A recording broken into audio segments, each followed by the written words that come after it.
palabra con ustedes. Sé que hoy día hay muchas visitas, pero creemos también que es importante entender que no solamente tenemos que tener una mirada, diríamos, de responsabilidad hacia afuera, o ver cómo hoy día nosotros evaluamos lo que está pasando en nuestra sociedad. Yo creo que para ser efectivos, y cuando nosotros hablamos de efectividad, estamos hablando de ser serios en lo que estamos haciendo, tenemos que también tener la capacidad de autoanálisis. Tenemos que tener la capacidad de reflexión personal, la capacidad de poder vernos cómo hoy día estamos viviendo la vida que Dios quiere que vivamos. Es importante hacer revisión de esto, porque si no hacemos revisión de esto, nunca sabremos si estamos bien o no estamos bien. ¿Qué opina la sociedad de nosotros como cristianos? Es interesante, me comunicaba la hermana Ruth hoy día que escuchó un programa donde se estaba hablando con respecto a la ley, diríamos, de... ¿Perdón? La tolerancia cero, sí. Con respecto al tema del alcoholismo. Y el planteamiento era si realmente esto está siendo efectivo o no para que nuestra sociedad hoy día no viva sobre la base, cierto, de esta tendencia adictiva que ha sido tan destructiva para nuestra sociedad. Y un diputado Naranjo, cierto, ya sale... Navarro. Pero no importa, por ahí está Naranjo, Navarro. Ya. El tema es... Gracias, hermana Rufo, yo sé... Ya, muy bien, ya sé por qué te lo digo. Ya, bien. Entonces, el tema es que hace un pronunciamiento diciendo que realmente la única instancia o la única, diríamos, entidad que permite poder revertir lo que hoy día la ley no hace es la Iglesia Evangélica. Por su planteamiento, por su mensaje, por lo que realmente provoca en la vida de las personas. Pero yo quiero que a pesar de eso, que tenemos sin duda elementos muy favorables, por esa razón existe hoy día en nuestro país, quizás como país único en Latinoamérica y probablemente en el mundo, un 31 de octubre como ley que está dado justamente el reconocimiento a la Iglesia Evangélica por el aporte al desarrollo de nuestra sociedad. El 31 de octubre es el Día Nacional de la Iglesia Evangélica y Protestante en Chile, feriado único en Latinoamérica y en el mundo. ¿Por qué? Pero yo quiero llevar, aún a pesar de estas cosas, a la reflexión de otro planteamiento y que creo que es importante que podamos hoy día enfatizar. No cerremos nuestros ojos, porque hay una realidad interna que Dios quiere que nosotros abordemos a la luz de la palabra del Señor. Y yo quiero esta mañana hablar la iglesia y su función en el mundo. Y quiero que abra su Biblia en 1 de Tesalonicenses, capítulo 1, versículo 2 al 8. 1 de Tesalonicenses, capítulo 1, versículo 2 al 8. Es tan interesante lo que la palabra de Dios hoy día nos está. Dice la palabra del Señor, así como están, con mucho respeto. Y saben también que a pesar de las aflicciones e insultos que antes sufrimos en Filipos, cobramos confianza en nuestro Dios y nos atrevimos a comunicarles el Evangelio en medio de una gran lucha. Nuestra predicación no se origina en el error ni en malas intenciones, ni procura engañar a nadie. Al contrario, hablamos como hombres a quienes Dios aprobó y les confió el Evangelio. No tratamos de agradar a la gente, sino a Dios que examina nuestros corazones. Como saben, nunca hemos recurrido a las adulaciones ni a las excusas. Para obtener dinero, Dios es testigo. Tampoco hemos buscado honores de nadie, ni de ustedes ni de otros. Aunque como apóstoles de Cristo hubiéramos podido ser exigentes con ustedes, los tratamos con delicadeza, como una madre que amamanta y cuida a sus hijos. Así nosotros, por el cariño que les tenemos, nos deleitamos en compartir con ustedes no solo el Evangelio de Dios, sino también nuestra vida. Vamos a orar al Señor. Padre, queremos que tu palabra, Dios mío, pueda ser real en nuestros corazones, en nuestras vidas. Señor, tú tienes un mensaje, Señor amado, que quieres llevar a cabo.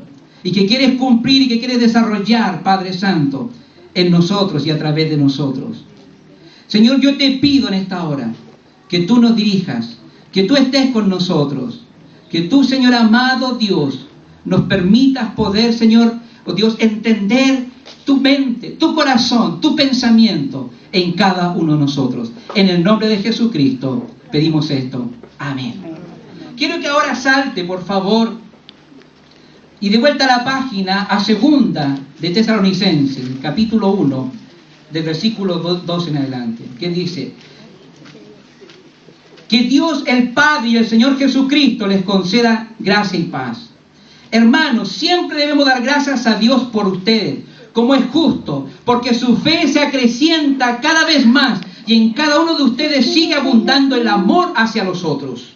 Así que nos sentimos orgullosos de ustedes ante las iglesias de Dios por la perseverancia y la fe que muestran al soportar toda clase de persecuciones y sufrimiento. Todo esto prueba que el juicio de Dios es justo y por tanto Él los considera dignos de su reino por el cual están sufriendo. Dios, que es justo, pagará con su sufrimiento a quienes lo hacen sufrir a ustedes. Y ustedes que sufren les dará descanso lo mismo que a nosotros. Esto sucederá cuando el Señor Jesús se manifieste desde el cielo entre llamas de fuego con sus poderosos ángeles para castigar a los que no conocen a Dios ni obedecen el Evangelio de nuestro Señor Jesucristo. ¿Sabe? Cuando nosotros contemplamos hoy día la realidad de la vida, todos reconocemos que vivimos en una sociedad que está en crisis. Por eso hoy día se pretende legislar sobre la base de leyes que permitan poder hacer que la sociedad alcance un bienestar en su vida personal, en su vida relacional, en su vida de convivencia como sociedad. Esta crisis, de una u otra manera, ha alcanzado en lo político, en lo social, en lo moral y aún incluso en lo religioso. Tal como Pablo lo señalara allí en el libro de Romanos, capítulo 1, versículos 18 en adelante, cuando habla de la ira de Dios que se revela desde el cielo contra toda impiedad e injusticia de los hombres.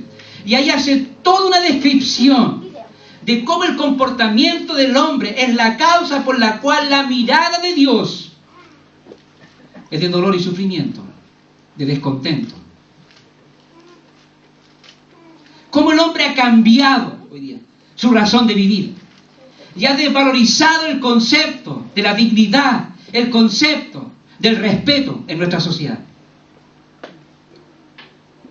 La realidad moral en Chile, por ejemplo, hoy día nosotros vemos que esta es una realidad que hoy día nos hace estar advertidos y poder también tener una mirada de cuestionamiento para poder canalizar o poder evaluar esto a la luz de la palabra del Señor. Por ejemplo, la ley hoy día que se denomina el ABP, el acuerdo de vida en pareja. De acuerdo al planteamiento de la palabra de Dios, tenemos que nosotros responder a lo que hoy día vivimos y observamos en nuestra sociedad. Se ha levantado dentro del mundo cristiano una comisión que lucha por el derecho de la vida y principalmente por la familia. El ABP ya no es algo, nos trae un planteamiento que no es algo indisoluble, como el matrimonio. O sea, esta relación se puede disolver multitud de veces en un año. Y esto dañará siempre a terceros, principalmente a los hijos directamente. Es un nuevo concepto de familia, es un concepto destructivo que pretende borrar todo concepto de familia y que escapa a todo tipo de lógica razonable. Aún incluso en el tiempo vamos a ver que vamos a tener que contemplar el concepto de la posibilidad de que ellos puedan adoptar también hijos. Es una mirada de acuerdo a la perspectiva de la palabra de Dios, un mundo en crisis. En lo social, la deshumanización de nuestra sociedad, influenciada por el materialismo y el humanismo, ha dejado que la concupiscencia, que es una expresión bíblica que habla en otras palabras del bestialismo, que nace del corazón del hombre, se enseñoree del ser humano. Y esto lo ha degradado a niveles tan bajos que en la actualidad hemos perdido, como dije anteriormente, el respeto a la vida. Con razón afirman algunos que no hay peor fiera que ser humano.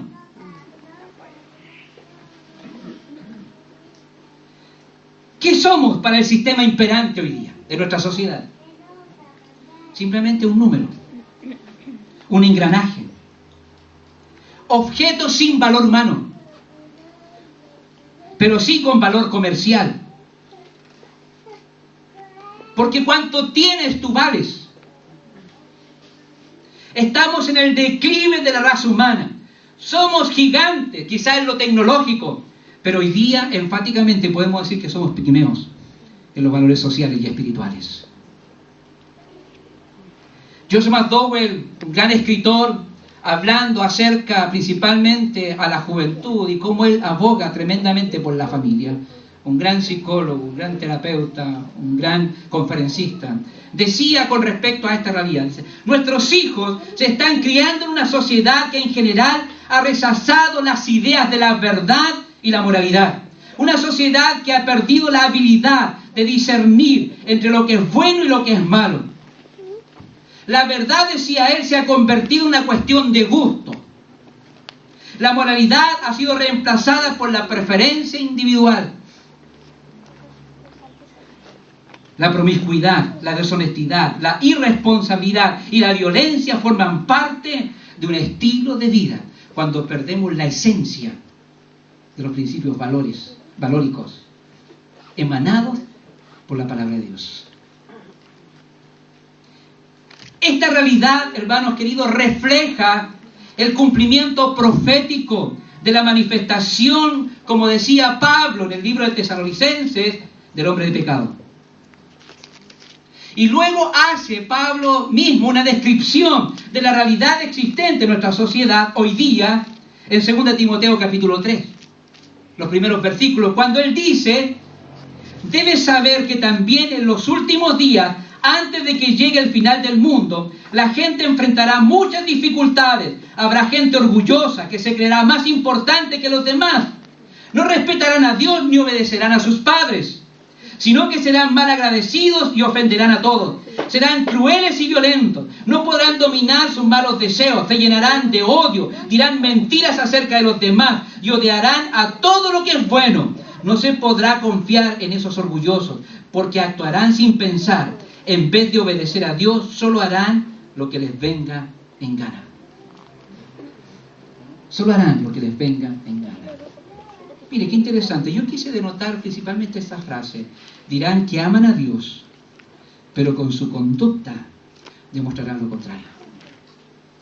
Esa frase la quiero denotar, porque allí un poco va la idea de lo que quiero llegar, digamos, con este mensaje para ustedes. La pregunta es, ¿cómo ha afectado a la iglesia la conducta de nuestra sociedad?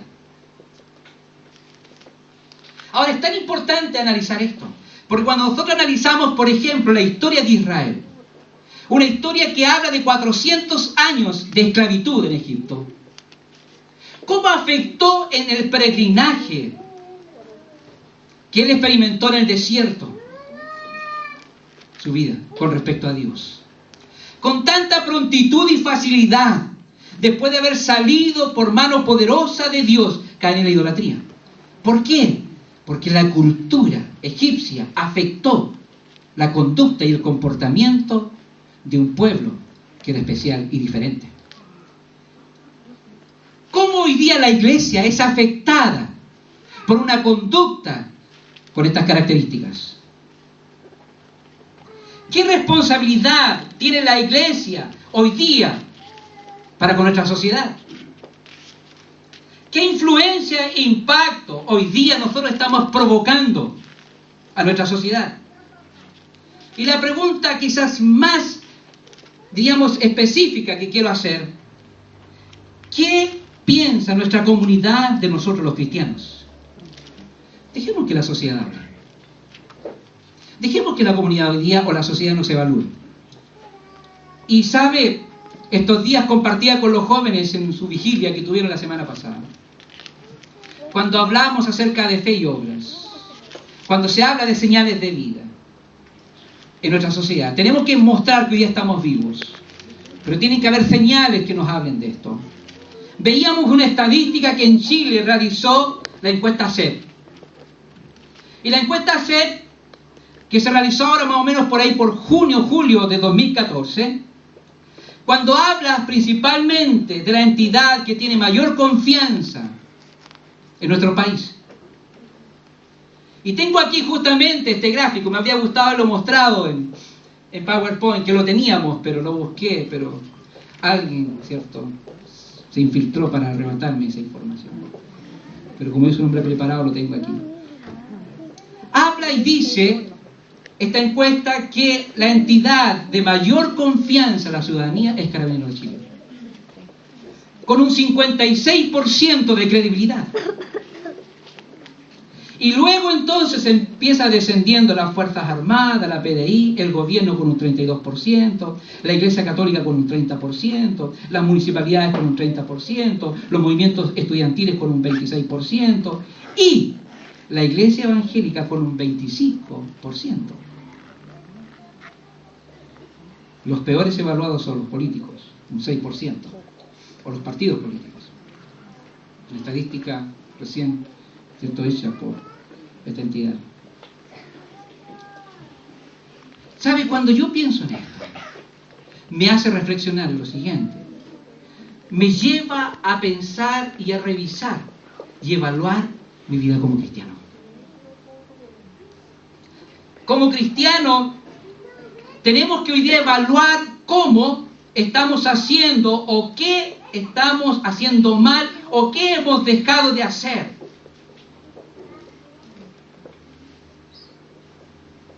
¿Qué está ocurriendo hoy con la vida de la iglesia? Su influencia como sal y luz del mundo. ¿Está logrando los efectos que tenemos que lograr? Por eso hoy día nuestras visitas les invitamos para que usted, ¿cierto?, sea presencial de esta evaluación que estamos haciendo a la iglesia. Pero a su vez es tan importante entender de que una evaluación nos permite poder también ver de qué manera estamos obrando para tomar acciones que nos permitan revertir esto. La realidad de la iglesia de Cristo en este tiempo se podría definir, como lo definió alguien por allí, como un conformismo religioso. La pérdida del temor a Dios, insensibilidad a las necesidades de otros, el individualismo, la indiferencia, la complacencia. Todos estos aspectos se pueden resumir sobre la expresión de una decadencia espiritual. Hay falta tremenda de buscar a Dios. Hay falta tremenda en el corazón de los hermanos de la iglesia, realmente, de buscar a Dios.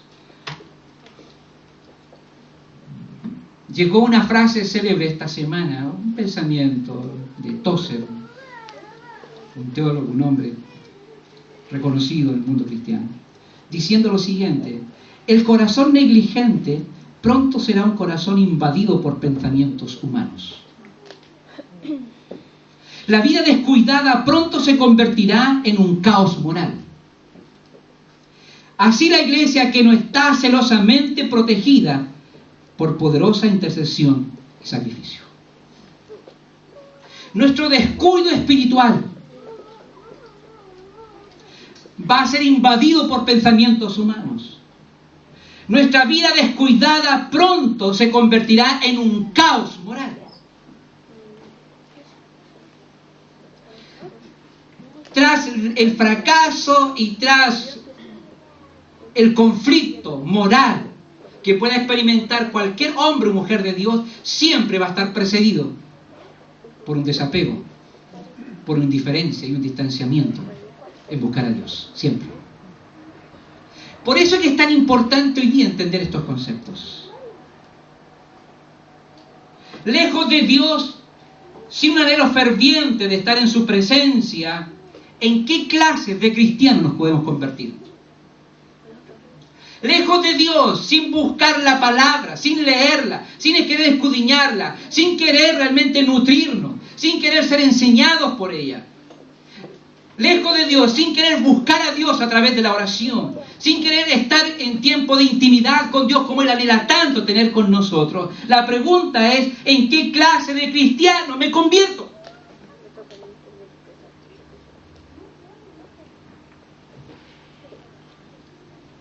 Y hay un peligro, como describía también un hombre que escribe un libro maravilloso. Y yo le hago mención con respecto a esto porque creo que de aquí, de una u otra manera, podemos aprender muchas cosas. Él habla acerca de la decadencia inconsciente que experimenta el cristiano. Y dice, con frecuencia no sabemos descubrir por nosotros mismos las señales de decadencia que están patentes a los ojos de los demás. Y seguimos en nuestro camino, inconscientes, víctimas de una fuerza que se disipa y que llega a estar moral y espiritualmente debilitada sin saberlo. Estamos ciegos ante las señales que a los ojos de quienes nos miran son evidentes y bien visibles. No hay condición más peligrosa para nuestro bienestar espiritual que este tipo de decadencia inconsciente. ¿Sabe? A veces evaluamos nuestras vidas o evaluamos la vida de otras personas. Y somos conscientes, de acuerdo a nuestra mirada, de que no están bien. Pero lo más terrible es que ellos no se dan cuenta que están mal.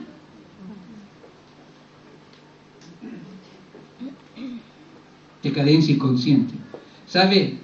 Dios hace acusación a la iglesia, principalmente de Sardis, por ejemplo en Apocalipsis 3, cuando dice, tiene fama de estar viva, pero en realidad está muerta. Y dice, despierta, reaviva lo que aún es rescatable. Despierta. Hay un llamado fuerte de atención, de no conformarnos en esa posición y en esa conducta. Pablo decía en Efesios, despiértate tú que duermes y levántate de los muertos y te alumbrará Cristo. No vivan como necios, sino como sabios, aprovechando al máximo cada momento oportuno, porque los días son malos. Por tanto, no sean insensatos, sino entiendan cuál es la voluntad del Señor. La pregunta es, ¿cómo Dios quiere que vivamos?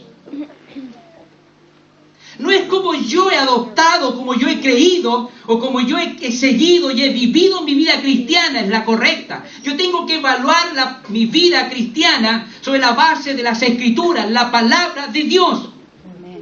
Ella tiene que cuestionar y tiene que plantearme si lo que yo estoy viviendo es correcto o no. Pero no lo que yo creo. No es mi pensamiento. No es solamente lo que yo he determinado para mí. Cuando nosotros, hermanos queridos, hablamos de una iglesia conforme al corazón de Dios, de vivir de acuerdo a la palabra de Dios, estamos hablando de ver la iglesia de Cristo a la luz de lo revelado en su palabra, para poder corregir las desviaciones en las que cada uno de nosotros hemos incurrido. Es ella la que tiene que mostrarme, la que tiene que revelarme, la que tiene que decir cómo estoy viviendo yo mi vida cristiana. Lo que Dios haya revelado en su palabra para la iglesia debe ser el patrón que cada iglesia debería perseguir. Lo que Él ha revelado en su palabra. Y sabe, cuando vivimos nosotros de acuerdo a la revelación de su palabra, hermanos queridos, hay influencia. Hay una actitud. Hay un efecto transformador. Porque la palabra de Dios es perfecta. Y la palabra de Dios es poderosa. Por eso que el compromiso, y por eso que la dedicación, y por eso que mi corazón tiene que inclinarse a vivir de acuerdo a los estándares de Dios, y no a los propios estándares que nosotros mismos nos hemos puesto. Si queremos revertir la historia. Yo no soy bueno por mí mismo. Y nadie lo es. Solamente cuando nosotros basamos nuestra vida sobre la base de lo que Dios ha dicho. Nada más.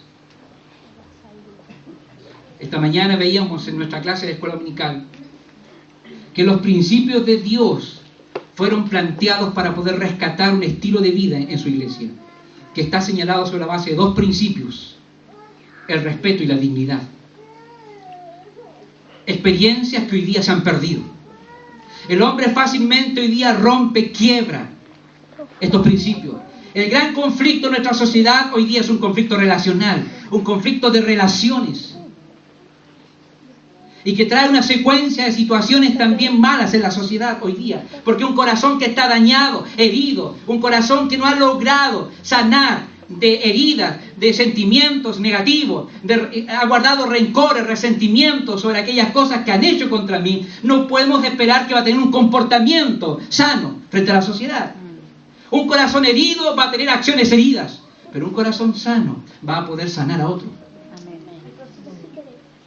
Esto es lo que pretende la palabra del Señor. Si usted mira los 10 mandamientos, se va a dar cuenta claramente que allí hay expresión y hay principios éticos y morales para poder vivir basados sobre esta idea, este ideal que Dios planteó, que estaba planteado sobre estos dos conceptos de vida: respeto y dignidad. Por eso el estándar de Dios debe guiar la visión y la misión de la iglesia. Debemos actuar sobre la visión de Dios, no sobre mi propia visión, ni siquiera la visión de la tradición eclesiástica que nosotros podamos tener. Queremos que la revelación de Dios para su iglesia sea continuamente nuestro norte y aquello que perseguimos continuamente hasta su regreso por nosotros. Que la palabra de Dios sea nuestra inspiración, sea nuestro referente, sea nuestra motivación, sea nuestra acción. Hermanos, nosotros no somos cristianos porque nosotros, ¿cierto?, somos personas que un día escogimos que iban al Evangelio. Somos cristianos sobre la base de la enseñanza de Cristo. Amén.